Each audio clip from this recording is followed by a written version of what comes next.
하나님께서 오늘 저희들에게 주신 말씀은 빌립보서 4장 15절부터 20절까지 말씀입니다. 다 같이 한 목소리로 읽도록 하겠습니다. 시작.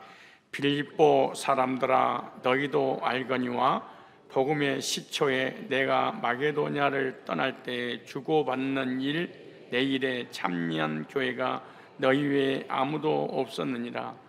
데살로니가 있을 때에도 너희가 한 번 두 번 나의 쓸 것을 보내었도다. 내가 선물을 구함이 아니요 오직 너희에게 유익하도록 과실이 번성하기를 구함이라. 내게는 모든 것이 있고 또 풍부한지라. 에바브로 디도 편에 너희의 준 것을 받음으로 내가 풍족하니 이는 받으실 만한 향기로운 제물이요 하나님을 기쁘시게 한 것이라. 나의 하나님이 그리스도 예수 안에서 영광 가운데 그 풍성한 대로 너희 모든 쓸 것을 채우시리라. 하나님 곧 우리 아버지께 세세 무궁토록 영광을 돌릴지어다. 아멘. 쓸 것을 채우시리라 라는 제목으로 말씀을 증거할 때 말씀의 순종함으로 체험의 복을 받아 누리시기를 축복합니다. 우리 말씀에 앞서 성경 한 곳 더 보도록 하겠습니다. 마가복음 3장, 하나님 말씀 마가복음 3장을 다 같이 한번 찾고 읽고 난 다음에 본문을 말씀을 전하도록 하겠습니다. 마가복음 3장은 예수님께서 구속사를 이루기 위해서 제자들을 택한 제자들을 부르시는 그런 제자를 부르시고 사명을 주는 그런 내용이 마가복음 3장 13절로 15절에 나옵니다. 마가복음 3장 13절로 15절에 보시면 또 산에 오르사 자기의 원하는 자들을 부르시니 나온지라. 우리가 여기 나오고 싶어서 나오는 것이 아니라 하나님께서 원하신 사람들만 여기 나오게 된 줄로 믿습니다. 이에 12를 세우셨으니 이는 자기와 함께 있게 하시고. 예수님께서 제자들을 부르시는 이유가 뭐냐? 오늘 저와 여러분들을 부르시는 이유가 뭐냐? 함께 하기 위함이요, 이렇게 말합니다. 사랑하는 사람과 함께 하고 싶은 것처럼 주님께서 우리들과 제자들과 사랑하셔서 함께 하기를 원하셔서 부르셨다, 이렇게 말합니다.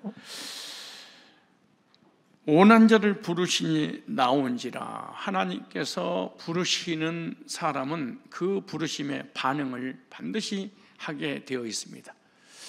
하나님께서 원하시는 여러분을 하나님께서 부르셨기 때문에 그 반응으로 이 자리에 앉아서 예배를 드리고 있는 줄로 믿습니다.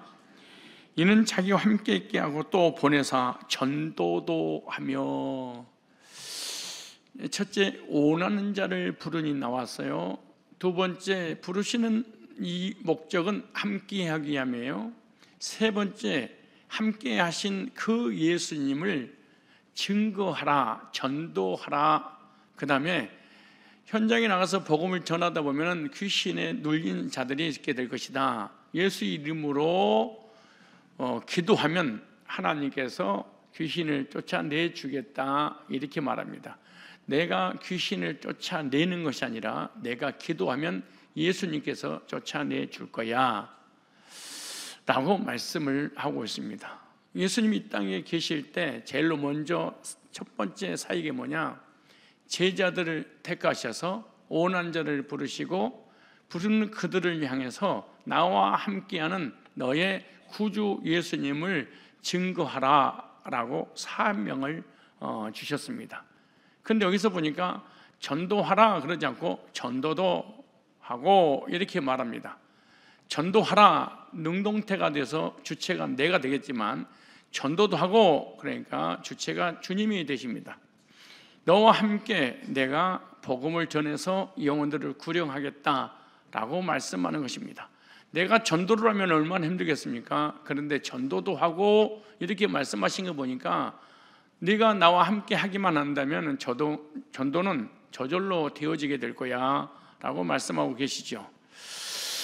그리고 예수님께서 십자가에서 구속을 완성하시고 난 이후 하늘로 승천하기 전에 제자들에게 찾아오셔서 지상 명령을 주셨습니다. 살아 계시어서 제자들과 함께 있을 때도 전도의 명령을 주시고, 십자가 못 박혀 죽으시고 부활하셔서 승천하시기 직전에 또 제자들에게 찾아오셔서 전도의 사명을 주셨습니다. 그 말씀이 마태복음 28장 16절로 20절에 나옵니다. 그러므로 너희는 가서 모든 족속으로 제자를 삼아 아버지와 아들과 성령의 이름으로 세례를 주어 내가 너희에게 분부한 모든 것을 가르쳐 지키게 하라. 볼지어다 내가 세상 끝날까지 너희와 항상 함께 있으리라. 전도의 사명을 주셨죠. 마가복음 16장 15절로 20절에도 마찬가지입니다. 만민에게 가서 복음을 전파하라 이렇게 말씀합니다. 마태복음 24장 14절에도 땅끝까지 이르러 복음을 전파되어야 하고 난 이후에야 그때야 끝이 오리라. 너희 힘으로 전도를 선교를 할 수 없으니까 성령을 보내주실 거야. 사도행전 1장 8절에 오직 성령이 너희에게 임하시면 너희가 권능을 받고 예루살렘과 유대와 사마리아와 땅끝까지 이르러 내 증인이 되리라 이렇게 말씀하십니다. 내 증인이 되라 그러지 않고 되리라, 되어질 것이다. 어떻게? 성령을 통하여 이렇게 말씀하고 있는 것이죠. 그런데 예수님의 제자들은 다 유대인들입니다. 예수님의 제자들은 저희들처럼 이방인이 한 사람도 없었습니다. 그런데 유대인들은 선빈의식이 강해서 유대인들 외에 다른 나라 사람들은 다 이방인들이라 이렇게 불러졌습니다. 지금도 성지순례를 가기 위해서 예루살렘 이스라엘 땅에 도착을 하면 그들이 이방인들이 먹는 음식 가지고 들어오지 못하게 뿐만 아니라 이방인들은 아직도 사람 취급을 하지 않고 있습니다. 왜냐? 하나님께 버림받은 존재가 이방인들이라고 생각하기 때문에 그렇습니다. 유대인들은 이방인들이 복음을 듣고 구원받은 것을 별로 원하지 않습니다. 그리고 하나님의 뜻이 아닌 줄 알고 있죠. 그래서 예수님께서 만약 이방인 선교 명령을 주시지 않고 가셨다면 이스라엘 나라에만 교회가 세워지고 이스라엘 백성들만 구원받고 하나님 자녀되어 천국에 갈 수 있었을 것입니다. 그런데 예수님께서 부활 승천하시면서 제자들에게 나타나셔서 이방인에게 가서 복음을 전하라 라고 말씀하는 거예요. 즉 예루살렘과 유대와 사마리아 땅끝까지 이르러 대한민국까지 가서 구세주 예수님을 증거해서 죄산 받고 의롭게 돼서 구원받아서 영생의 소식을 전해라. 너희들만 예수 믿지 말고 전 세계에 흩어져서 많은 영혼들에게 복음을 전해서 이방인도 구원받게 해라. 만약 예수님께서 제자들에게 선교 명령을 주시지 않으셨다면 아마 우리에게 복음이 들어오지 못했을 것이고 교회가 세워지지 못했을 것이고 저와 여러분들이 하나님을 섬기는 영적 선민이 되지 못했을 것입니다. 그런데 주님께서 마태복음 24장 14절 보니까 이 천국 복음이 모든 민족에게 증거되기 위하여 온 세상에 전파되리니 그제야 끝이 오리라. 왜 예수님의 재림이 더딜까요? 여러분들 때문에 그러는 거예요. 여기 앉아있는 여러분들 때문에 예수님의 재림이 더딘 거예요. 왜냐? 땅끝에 가면 영생주로 작정된 자가 있을 텐데 너희들이 절대로 복음을 전하지 않고 전도하지 않고 영혼을 구령하지 않기 때문에 예수님이 오셔버리면 그 택자들이 다 지옥 가니까 천국으로 인도할 때까지 주님은 재림을 늦추신다 이렇게 말씀하십니다. 예수 믿고 구원받고 영혼을 구령하고 전도하고 선교하고 이단 상담하는 그런 성도들은 예수님이 언제 오십니까? 빨리 왔으면 좋겠습니다 라고 사모하면서 기다리지만 여러분들이 사모하는 마음이 없어 전도를 하지 않기 때문에 여러분들 때문에 우리가 많은 손해를 보고 있습니다. 도의적인 면에서 큰 죄를 짓고 있는 거죠. 왜? 신랑 되신 예수님을 신부가 만나지 못하도록 여러분들이 방해 공작을 펴고 있기 때문에 그러는 것입니다. 왜냐? 마태복음 24장 14절에 보니까 이 복음이 땅끝까지 전파되지 않으면 나는 오지 않을 거야, 재림하지 않을 거야. 재림이 늦추는 거 보니까 우리의 책임이 100%인 것입니다. 그래서 예수님의 제자들은 하나님의 명령을 깨 됐는데도 불구하고 유대인들에게만 복음을 전합니다. 아니, 성령을 받고 난 다음에도 유대인들만 구원을 받을 수 있다고 해서 복음을 전하지 않고 땅끝까지 안 가버리게 되죠. 그래서 사도행전 8장에 보니까 예루살렘 교회에 큰 핍박을 가하게 됩니다. 구약의 믿음을 가지고 있는 유태인들이라든가 로마인들에 의해서 엄청난 고난과 핍박과 대환란을 겪게 됩니다. 그래서 그 환란을 피해서 그리스도인들이 세계 각처로 흩어지면서 복음을 전하여 주의 복음이 주님의 말씀대로 세계에 전파가 됩니다. 제자들과 사도 바울은 일생을 세계 선교에 바쳤습니다.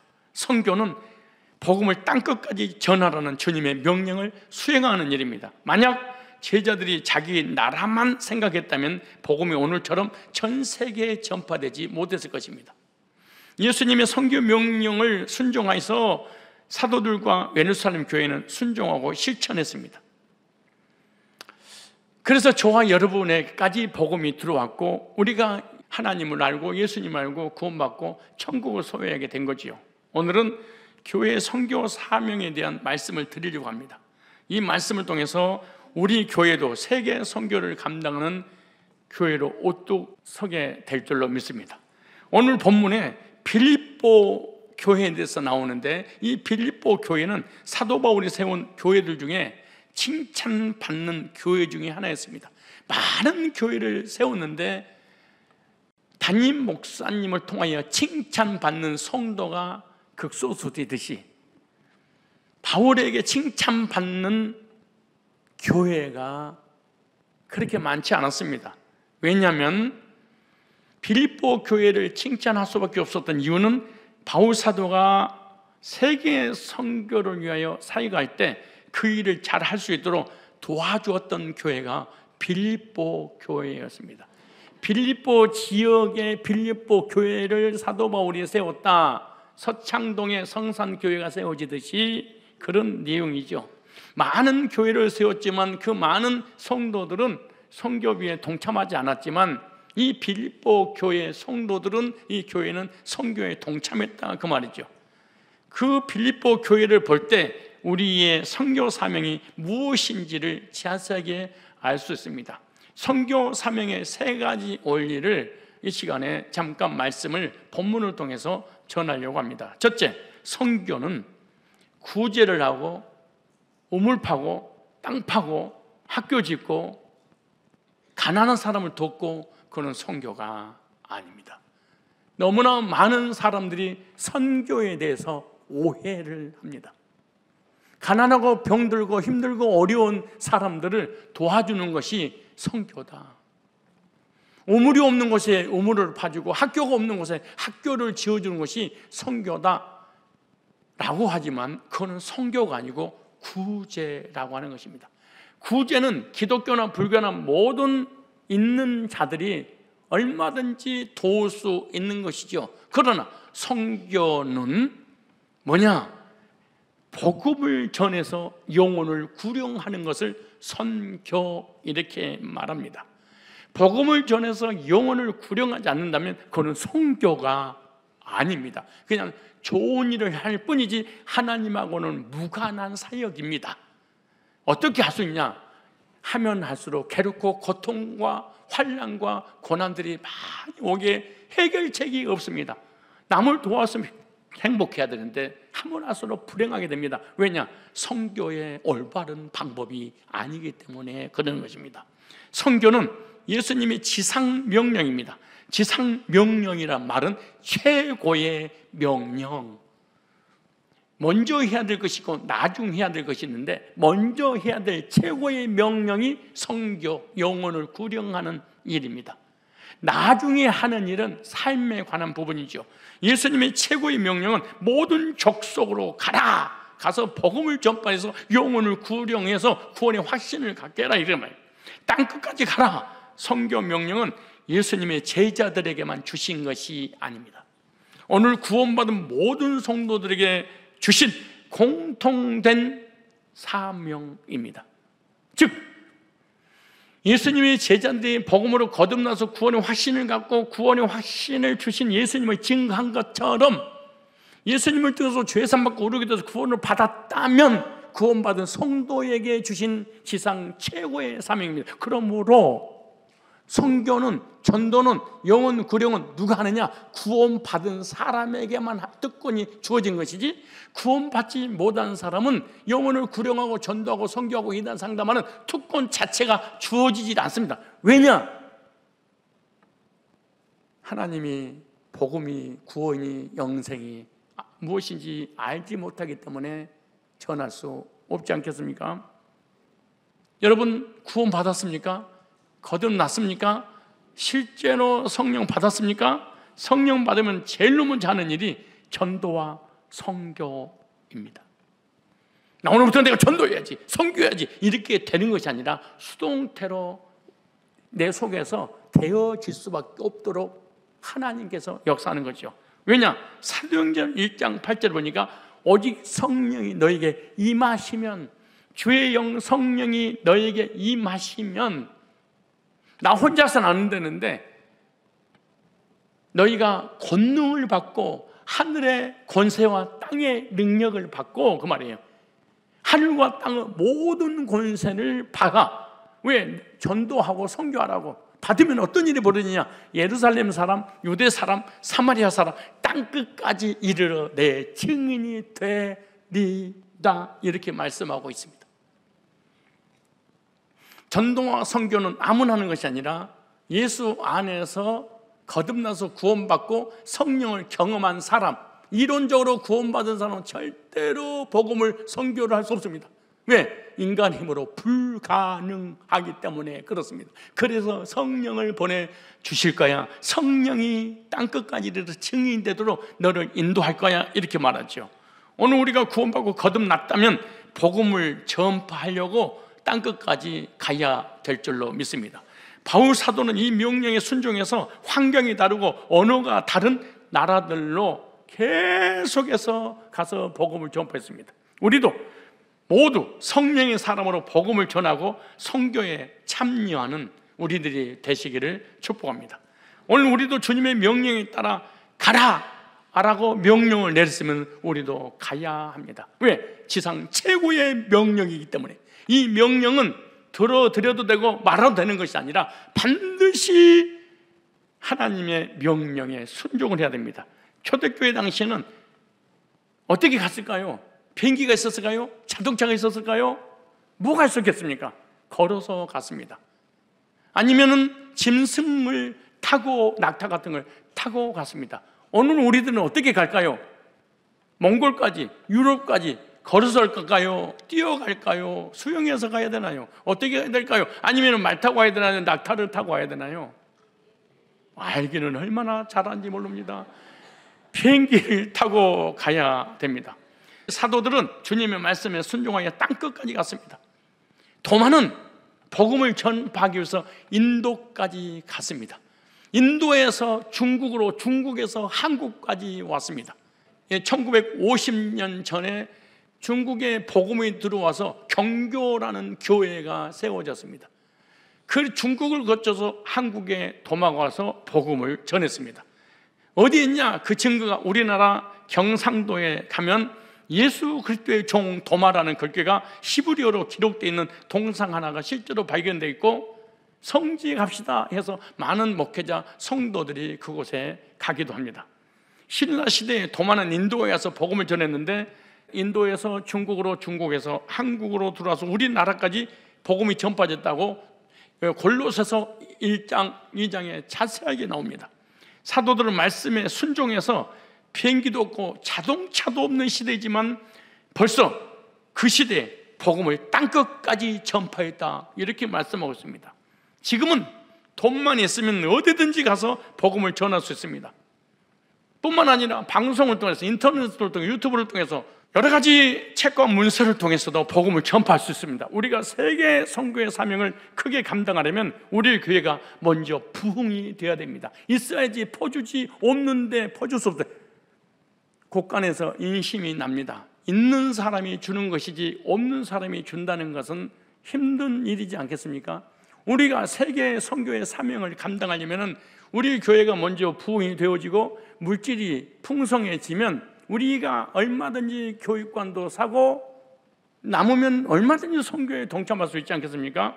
초대교회는 폭발적인 대부흥의 역사가 일어났는데 어떻게 폭발적인 역사가 일어났을까요? 사도행전 2장 40절로 41절에 보면 사도의 가르침을 받아 서로 떡을 떼며 교제하고 기도하기를 전혀 힘쓰니라.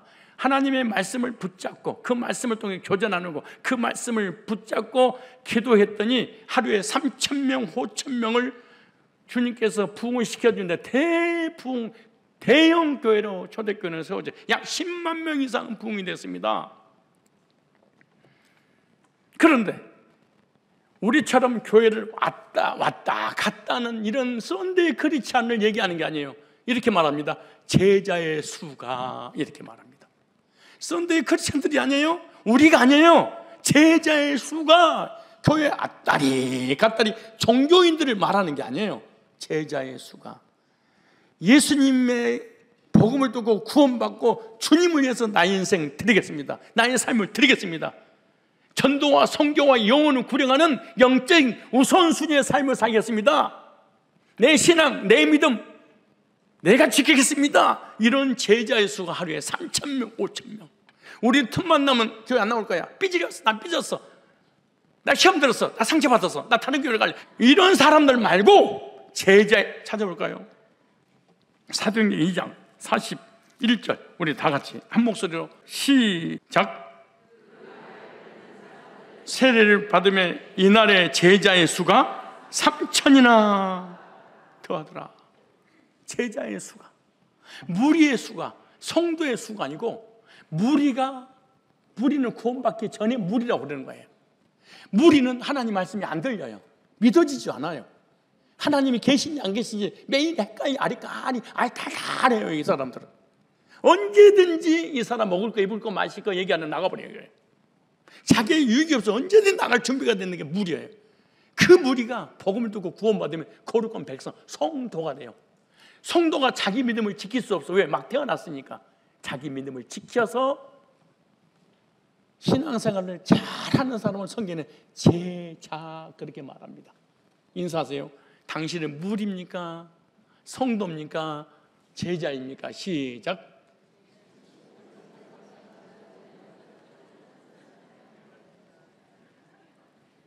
옆 사람이 무리 같아요?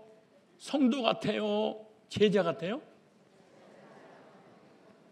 제자는 목자가 오늘 주일인가 알지? 교회 나와.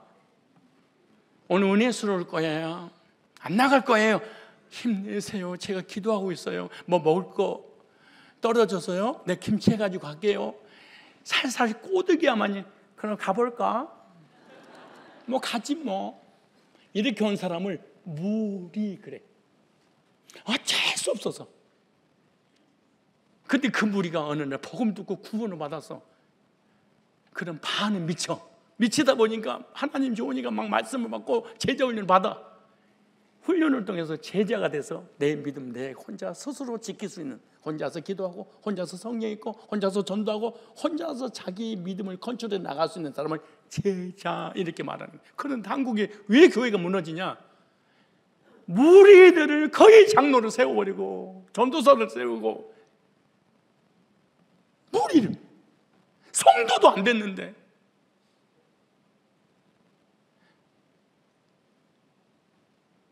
이게 한국에 무너지는 심각한 문제입니다.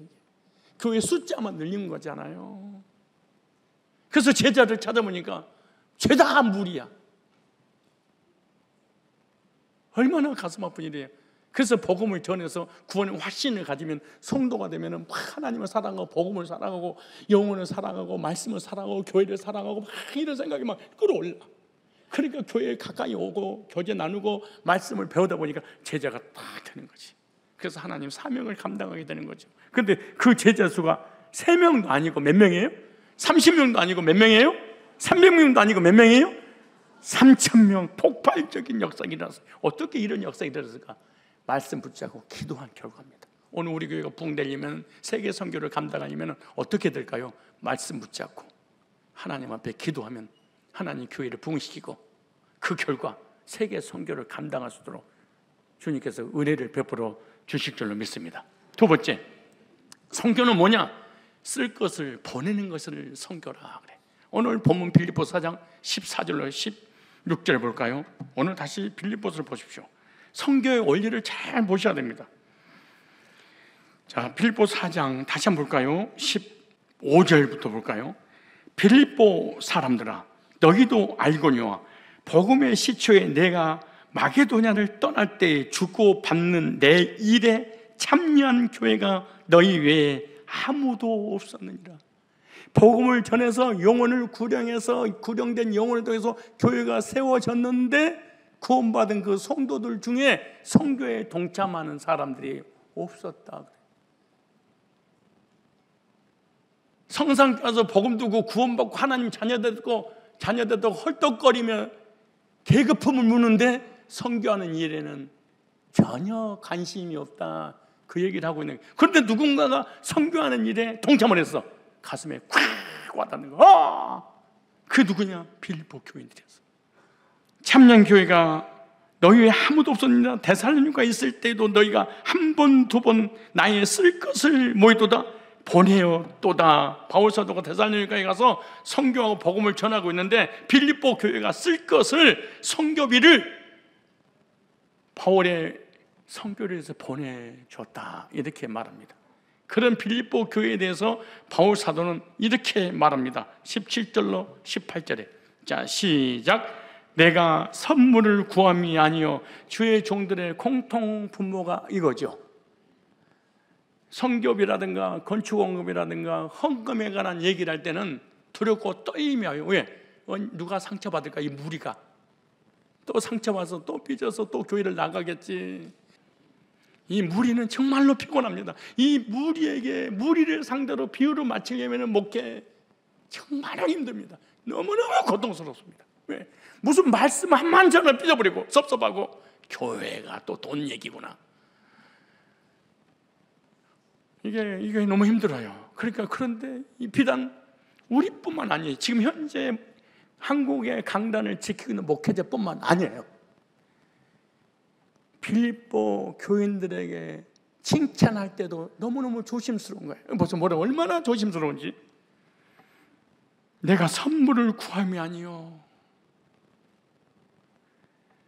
오직 너희에게 유익하도록 과실이 번성하기를 구함이라. 너희들이 선교비를 내는 것은 나를 위한 것이 아니라 너희들을 위한 거야. 왜? 밭에 씨를 뿌렸더니 한 개를 뿌렸더니 수백 개, 수천 개의 열매를 맺도록 한 것처럼 작은 것을 하나님에 드렸더니 큰 것을 너에게 줄 거니까 너의 유익을 위함이라. 이렇게 말해요. 내게는 모든 것이 있고 또 풍부한지라. 에바로 디도편에 너의 준 것을 받음으로 내가 풍족하니 이는 받으실 만한 향기로운 제물이요 하나님을 기쁘시게 하신 것이라. 너희의 준 것을 받았어요. 성도가 준 것을 받았어요. 무슨 비를? 선교비를. 그러니까 내가 선교하는데 물질로 풍족했어요. 이는 받으실 만한 향기로운 제물이요. 여러분, 예배만 제물이 아니에요. 헌금도 성경에서는 제물이라 그렇게 말하는 거예요. 그런데 제가 제사론을 강의할 때마다 꼭 그런 얘기를 하는데 하나님 앞에 드려지는 두 가지가 있는데 하나는 제물이 있고 하나는 가축이 있습니다. 제물과 가축의 특징이 뭐냐? 제물은 죽은 것이고 제사장이 양 위에 손을 얹고 죄를 전가시켜서 이 짐승이 죽을 때 가축이 뭐가 되냐? 재물이 된다, 그렇게 말해.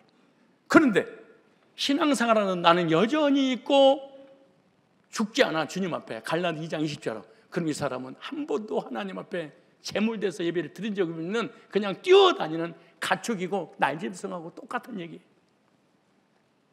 그런데 성경에 뭐라고 하냐면 향기로운 제물이요 하나님을 기쁘시게 하는 것이죠. 우리가 무엇으로 하나님을 기쁘시게 할 수 있을까요? 우리가 10년, 20년, 30년, 40년, 50년 동안 신앙생활하면서 하나님을 무엇으로 기쁘게 할까요? 영혼을 구령해서 잃어버린 하나님 백성들을 천국으로 하나님 품 안으로 인도하는 것, 이것을 성경에서는 하나님의 영광이 나타나는 것인데 그 일에 쓰임받은 그 성교비를 성경에서 뭐라고 하냐? 하나님을 기쁘게 한 것이다. 여러분, 하나님을 기쁘게 해드리고 싶지 않으세요?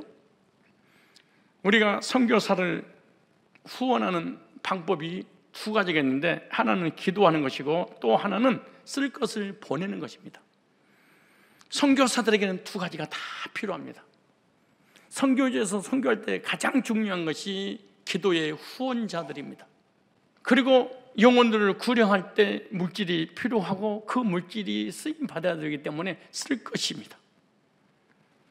그렇다면 기도의 후원이 얼마나 중요한지 출애굽기 17장 11절로 12절 13절의 근거가 나옵니다. 볼까요? 우리가 잘 아는 내용이지만 모세가 손을 들면 이스라엘이 이기고 손을 내리면 아말렉이 이기더니 모세의 팔이 피곤함에 그들이 돌을 가져다가 모세 아래에 놓아 그로 그 위에 앉게 하고 아론과 훌이 하나는 이 편에서 하나는 저 편에서 모세의 손을 붙들어 올렸더니 그 손이 해가 지도록 내려오지 아니한지라 여호수아가 칼날로 아말렉과 그 백성을 쳐서 멸하리라. 거짓교리를 무너뜨리고 우상숭배를 무너뜨리고 사단의 세력을 잠재워버리고 묶였던 영혼들이 하나님 앞에 돌아오는 이단 상담을 하고 이단을 대처하는 일에 승리자가 될 수 있었던 것이 뭐냐?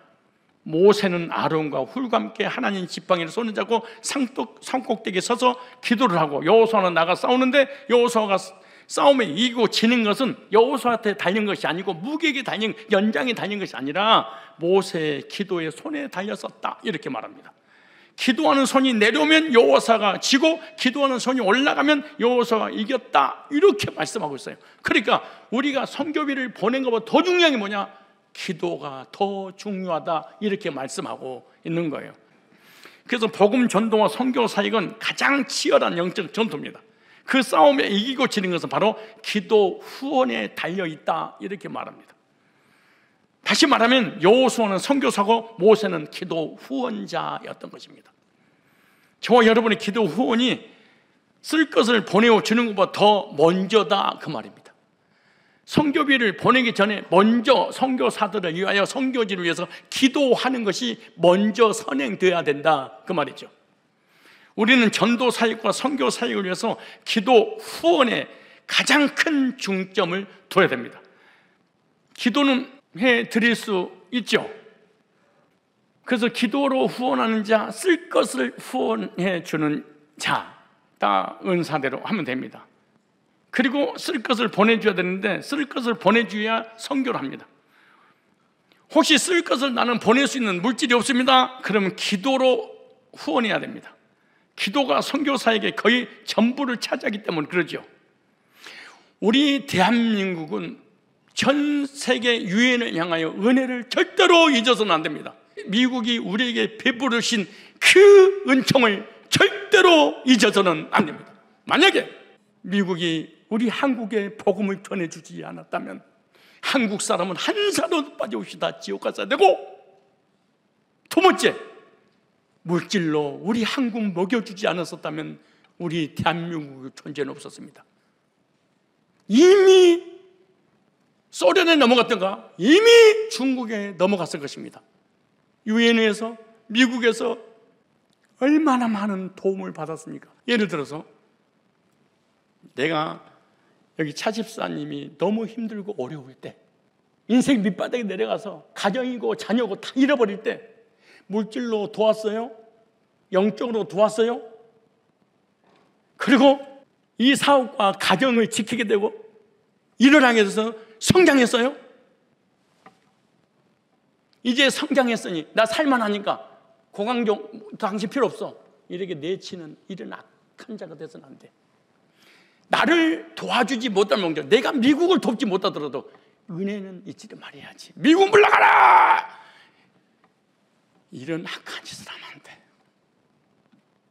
미국을 10원짜리는 우리가 도와주지 않는다. 아니, 앞으로 수천억을 도와주더라도 우리의 존재를 이 땅에 있게 만들었잖아요. 옛날 과거 우리 민족, 우리 과거를 돌이켜보세요. 어떤 인생이었는지, 어떤 존재였는지. 국가가 있습니까? 민족이 제대로 있습니까? 나라가 형성됐습니까? 다 미국에서 만들어졌잖아요. 근데 물러가라, 쫓겨내고 그분들이 앞으로 우리 대한민국을 아예 없애버리겠다. 그래도 받은 은혜는 잊으면 안 되는 거야. 왜? 50년, 60년, 70년의 우리의 한국을 부강한 나라로 만들어진 원동력의 시발점을 미국했었잖아요. 복음 줘서 순교했지. 전쟁에 참여해서 다 죽였지. 그 젊은 청춘들을. 근데 지금 와서 물러가. 미국 앞잡이. 이건 사람이 할 도리가 아니야. 설사 우리를 괴롭혀도 우리 선조들을, 우리를 여기까지 있게 해주신 거 고맙습니다. 그래야지. 이게 사람이 할 도리지. 왜 얘기를 하냐? 유엔에 미국에 거지였을 때 도움받아서 부강한 나라가 됐으면, 부강한 교회가 됐으면, 이제는 너희들도 미국을 돕지 못하더라도 가난한 민족, 가난한 국가, 가난한 사람들에게 복음도 전하고 물질도 전해줘야 되지 않겠습니까? 여러분, 우리 한국 잘 먹고 잘 살아요?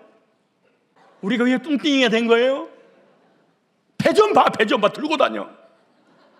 집에 가면 두 가지 문제가 있을 거예요. 두 가지 때문에 스트레스 쌓이고, 두 가지 때문에 갈등을 일으키고, 두 가지 때문에 막 짜증내고, 두 가지 때문에 몰라! 그리고 뒤집어져 버리는 게 두 가지인데, 하나는 냉장고를 여는 순간 무엇을 먹을까, 무엇을 마실까 염려하면서 몰라, 가서 사 먹을래. 그러고 뭐 닫아버려. 아예 먹다 얼려가지고 냉장고 문을 여는 순간 우르르 떨어져 발등 다치게 병원에 기부상 돌아다니잖아요. 그걸 줘야 되지 않겠어요? 그 나눠줘야 되지 않겠어요? 두 번째, 권사님들 어떠시나요? 장롱문을 열었더니 옷이 쫙 지져졌는데, 여보이가 어때? 일주일 전부터 이거 입고 가려고 모아놨다가 당일 되니까 마음에 안 들어. 어떤 거 입지? 나 미치겠어. 나 스트레스 쌓여. 혹시 이러잖아요? 옛날에 노래 중에 이런 노래가 있어요. 우리의 의는 단볼신사. 우리의 의는 단볼신사는 옷 한 벌밖에 없으니까 무엇을 입을까 걱정, 무엇을 입을까 걱정 없어. 무엇을 먹을까? 라면 하나. 무엇을 입을까? 단볼 양복 하나. 근데 우리는 지금,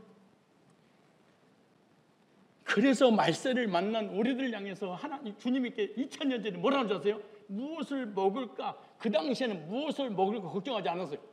먹을 거 없는데, 지금 깨지가 갖고 없는데, 먹으면 포도적인데. 근데 말세가 되면 너희들이 반드시 교회가 이런 일이 벌어질 거야. 무엇을 먹을까? 늘 먹자마자 돌아서서 어느 식당에서 어느 음식 먹지, 어느 뭐에 먹지, 이렇게 고민하는 그 부강한 나라가, 경제적으로 부강한 큰 나라가 올 것이다. 무엇을 입지? 단보신사가 무엇을 입을까 걱정을 합니까? 말세가 되면 너희들이 하나님 복을 주셔서 경제적으로 성장하면은 덜 입을 것 때문에 걱정할 거야. 오늘 환타 먹을까? 콜라 마실까? 아니야. 2% 마실까? 뭐 콜라 마실까? 늘 고민하게 될 것이다. 그래서 먹고 있고 마시는 그 문제 때문에 내 인생을 다 보내버렸죠. 하루 종일 여기다. 그렇게 살 날이 올 것이다. 2000년 전에 주님께서 예언하셨어. 근데 그런 나라가 됐어. 그럼 어떻게 돼? 입을 거, 먹을 거, 마실 거 도움 받았니 너희들? 혼자 그냥 가만히 있는데, 태어났어? 가만히 있는데 그냥 도움 받아버렸어? 도와야 되지 않겠냐? 도와야 되겠어요? 더운 나라 필리핀 같은 데는 짧은 옷, 몽골같이 추운 나라는 40도, 50도 막 내려가니까 그때는 우리 겨울 같은 옷 이번에도 수십 벌 사실은 가지고 갑니다. 또 노트북도 10대 이상 가지고 갔습니다. 여러분이 도와주셔서. 물질도 마찬가지입니다. 이번에 우리 교회가 또 여러분이 도와줘서 이번에 헌당 예배를 드리러 우리 장로님들 함께 갑니다. 헌당이라고 하는 것은 빚 없이, 빚이 하나도 없이 완전히 교육관을 건축한 것을 의미하고 있는 거예요. 하나님께서 저와 여러분들과 우리 대한민국과 우리 교회를 이렇게 부흥 성장시켜 주셨습니다. 우리들도 이제는 주변을 살펴보면서 돕는 나라, 돕는 교회, 돕는 가정, 돕는 개인이 되었으면 좋겠습니다. 세 번째, 4장 19절이 이렇게 말합니다. 4장 19절에 시작. 나의 하나님이 그리스도 예수 안에서 영광 가운데 그 풍성한 대로 너희 모든 쓸 것을 채우시리라. 성교하는 적에 모든 쓸 것을 채우시리라. 이게 성교의 원리입니다. 이 16절을 읽어볼까요? 16절 시작. 데살로니가 있을 때 너희가 한 번 두 번 나의 쓸 것을 보내었도다. 16절에 쓸 것 있죠? 이것과 이 16절에 쓸 것은 바울이 선교할 때 선교비로 쓸 것을 얘기해요. 19절은 달라요. 19절 시작. 나의 하나님이 그리스도 예수 안에서 영광 가운데 그 풍성한 너희 모든 쓸 것을, 바울의 선교를 돕기 위해서 쓸 것을 주었더니 19절에 보니까 너의 쓸 것, 선교비를 감당했던 그에게 19절이 해당되는 거예요. 빌립보 교인들이 쓸 거죠. 너희가 주의 종들의 쓸 것을 보내주었더니 하나님이 너의 모든 쓸 것을 채우리라. 이것이 채움의 법칙입니다. 이게 채움의 원리입니다. 쓸 것을 채우신다는 말씀은 선교하고 전도하는 사람에게 복을 주시는 거죠. 한국교회는 세계에서 미국 다음으로 두 번째로 선교사를 많이 보내고 있습니다. 하나님께서 미국 다음으로 선교사를 보내고 있는데 미국은 세계 선교 60%를 감당하고 있습니다. 세계 경제 미국은 60%를 가지고 있습니다. 선교하는 나라에 이렇게 복을 주신 거예요. 목사님, 나는 인생을 왜 거지처럼 살아요? 선교하지 않아서 그래요. 나는 선교 안 해도 복 받는데요. 구원 안 받아서 그럴지도 몰라. 구원 받았는데 하나님 앞에 10원짜리 드리고 싶지 않고 헌신하기 싶지 않고 선교비 하고 싶지 않는데요. 수전노여서 그래요. 교회가 선교사들의 쓸 것을 채워주면 주님은 우리가 쓸 것을 채워 주시는 것입니다. 그렇게 말씀을 믿고 요한복음 15장 16절을 보겠습니다. 너희가 나를 택한 것이 아니요 내가 너희를 택하여 세우나니 이는 너희로 가서 과실을 맺게 하고 또 너희 과실이 항상 있게 하여 내 이름으로 아버지께 무엇을 구하든지 다 받게 하려 함이라.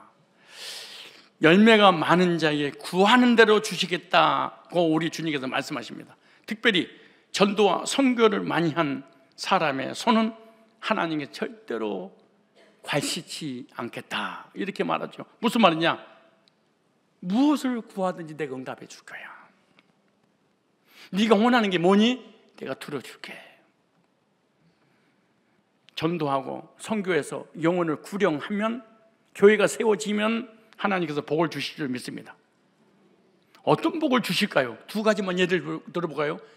50년 동안 60년 동안 예수님 모르고 우상 숭배하고 타락하고 죄를 졌는데 복음을 전해서 영원히 구원받으면 그동안 지은 죄 하나도 묻지도 따지지 않고 무限의 용서를 해줄 거야. 두 번째, 네가 우상 숭배하고 타락하고 죄를 짐으로 너 때문에 가족들이 저주를 받아야 되는데 네 가족들 너부터 저주받지 않도록 해줄 거야. 그러니까 가게에 흐르는 저주는 없는 거야. 그 가문에 흐르는 저주가 예수 믿는 순간에 딱 끝나버리는 거야. 나부터 내 후손들까지. 얼마나 놀라운 일입니까? 이런 복이 어디가 있어요? 세 번째, 하나님의 택 자들에게 복음을 전해서 그 영혼 구령하지, 그럼 네 죄도 내가 용서해 줄게. 네가 지은 자범죄지 내가 용서해 줄게. 예를 들어 전철에 어떤 쓰리꾼이 어떤 사람의 호주머니를 열어서 돈을 딱 이거 도둑질하려고 꺼내서 이렇게 봤더니 이분이 일반인이 아니야. 누구지? 너무 궁금해가지고 경찰서에 신고를 한 거예요. 누가? 나쁜 놈이, 쓰리꾼이. 그랬더니 딱 보니까 간첩이었던 거예요. 그러니까 경찰이 형사에다가 알고 보니 그 쓰리꾼이었네. 이놈의 새끼, 너 간청과 같이 한 감옥에 쳐들어가. 그랬을까요? 네가 비록 도둑질한 쓰리꾼이었다 할지라도 한국을 어지럽히는 이 간첩을 잡은 죄로 너의 지은 죄는 내가 용서하겠다. 그래 풀려난 거예요. 그리고 포상금까지 받았어요. 이와 같이 잃어버린 영혼에게 복음 전해서 그 영혼이 하나님을 돌아오면 네가 지은 죄지, 네 자범죄지, 내가 용서할 거야. 내 동생은 죽어가고 있는데 저는 아버지 내 죄 용서해 주세요. 야, 죽어가는데 네 동생이지, 병원으로 이송을 해, 아니면 집으로 데리고 와. 너 나한테 잘못했다고 하기 전에 내 죽어가는데 네 동생 좀 살려줘. 근데 한국교회 교인들이 신비주의가 이런 짓을 하고 있는 거야. 지금 난간에 떨어져 죽기 직전인데 그걸 건질 생각을 안 하고 내 죄를 용서해 주세요. 잘못했습니다. 이 짓을 하고 있으면 되겠습니까? 한 영혼을 하나님께 인도하면 하나님께서 기뻐하시사 벌받을 죄를 덮어주신다는 굉장한 은혜입니다. 우리 그리스도인들이 하나님께 행하는 최고의 업적이 뭐냐? 최고의 공적이 뭐냐? 영혼 구원입니다. 영혼을 구원하면 누가복음 6장 38절 이렇게 말합니다. 주라, 그리하면 너에게 줄 것이. 네가 먼저 좀 줘봐. 이제 줘봐. 곧 후히 되어 누르고 흔들어 넘치도록 하여 너에게 안겨주리라. 누르고 흔들어 넘치도록 선교하고 전도하는 데 쓰임 받으면 안겨주겠다. 쌓을 것이 없도록 부어주신다. 이렇게 약속을 했습니다. 내가 내 것을 채우면 항상 부족합니다. 참 영적인 세계가 엄청난 거예요. 내가 내 것을 채우면 힘들고 고통스러워. 근데 빈 곳간에 하나님이 채워주면 금방 채워져 버려요. 개미가 겨울에 먹을 것을 채우려고 그 밥돌 하나를 세 마리, 네 마리가 끌고 가. 끙끙 앓고 얼마나 힘들고 고통스럽겠어요. 근데 내가 지나가다가 밥 한 공기를 엎어버렸어요. 그러다가 개미가 채우는 집 앞으로 채우는 게 빠르겠어요? 사람이 채우는 게 빠르겠어요? 그러면 개미 입장에서 그렇게 기적이 일어났다, 신이 존재한가 봐, 막 그럴 거예요. 우리가 하나님 것을 채우면 하나님이 내 것 채운데, 그냥 채운 게 아니고 아슬아슬하게 채운 게 아니고 풍성하고 넘치도록 너에게 안겨주리라, 이렇게 말씀하십니다. 여러분 인생, 여러분의 삶, 여러분의 경제는 어떠십니까? 하나님이 채우시면 금방 채워 넘치게 채워서 안겨주실 줄로 믿습니다. 누구에게? 영혼을 구령하고 전도하고 선교하는 자에게. 오늘 빌립보 4장 19절 읽고 마치겠습니다. 빌립보 4장 19절입니다. 시작. 나의 하나님이 그리스도 예수 안에서 영광 가운데 그 풍성한 대로 너희 모든 쓸 것을 채우리라. 16절에 조금 선교비를 냈더니 하나님은 많은 것을 너에게 채워주신다, 이렇게 말씀하죠. 여기다 자기 이름을 넣고 나의 거기다가, 너희 거기다가, 이렇게 나의 하나님이, 이거는 이제 목회자가 축복하는 내용이죠. 근데 너희 여기다가 여러분 놓고, 이름 놓고, 시작. 나의 하나님이 그리스도 예수 안에서 영광 가운데 그 풍성한 대로 광종의 모든 쓸 것을 채우시리라. 여러분에게 뭐가 필요하십니까?